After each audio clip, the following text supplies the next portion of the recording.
because I feel like we've dwelled on that one quite a bit. Let's talk about our friend who decided to actually go and fight for the rights of Kenyans. And as he was driving back home, unfortunately, his car was stoned. And he eventually got injured from the stoning of his car by these hired goons. He actually said, in his own words, "I was not lucky enough to arrive home safely. I was met by goons who heavily stoned my car. Guys, let's focus. Let's change the focus. The fight was against the finance bill, not against each other." And we completely echo those words. The fight was 100% against the finance bill. It was never against human beings. And that is why we had said peaceful protests, right? So I feel like in this particular case, when these things start happening, the narrative changes, right? It's like, and the quote, I was just given this quote, that they will use us to do things and then blame us for those things being done.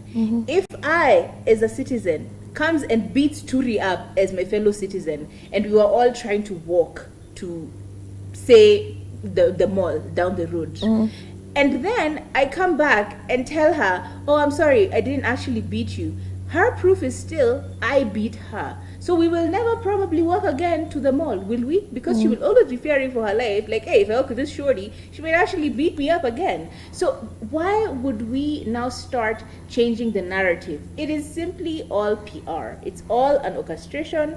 I hate to be this biased on this show, but it all feels like an absolute orchestration. It all feels like a deterrent factor to stop people from actually focusing on what is valid, the truth. When we woke up in the morning and all we saw were the shops that were vandalized all around town, not by regular citizens, at least according to what Martha had said, Martha Karua, when we saw all that destruction of property, the vandalization of shops and theft, we all started asking ourselves, is this necessary? Like, are we really doing the right things? But then the pictures started surfacing of who actually stole these TVs. We saw the pictures on Twitter. We all saw the pictures on We've Twitter. seen videos of them being asked why they're actually breaking open the gates. You know, the metallic, doors, that actually are closed for businesses, especially if it's a shop front. And you can see clearly in the day, it's actually police officers breaking open the padlocks to these shops. So at the end of the day, who is the criminal?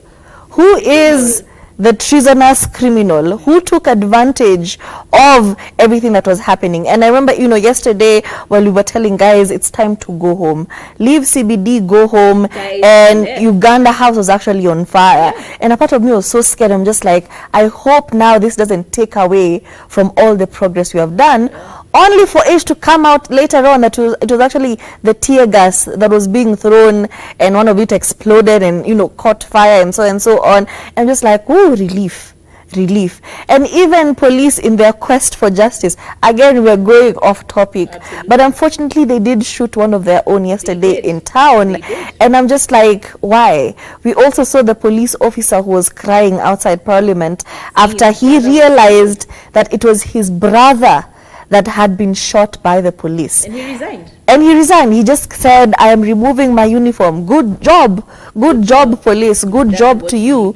You have done it. And it is so unfair to see, we are all fighting for the same thing. So it's so unfair to see people who are just doing their job being directed to work against themselves. Because this is what it is, It really is. If we are fighting for the reduction of taxes, and we call back the question of, have you seen the residential spaces in which these particular officers live in? These are not state conditions. Like, these are not conditions in which human beings, forget police officers, human beings should be living in. If we are trying to call for a revolution to try and help the facilitation of monies into the right institutions, into the right pockets, to be able to fund the proper housing. Like, why are we housing regular people and forcing people to work mjengo instead of actually taking up these monies and fixing the states in which police barracks look like? Like, if you go to a police barrack, I promise you, you will feel nothing but pain and sadness about the conditions in which these policemen live in.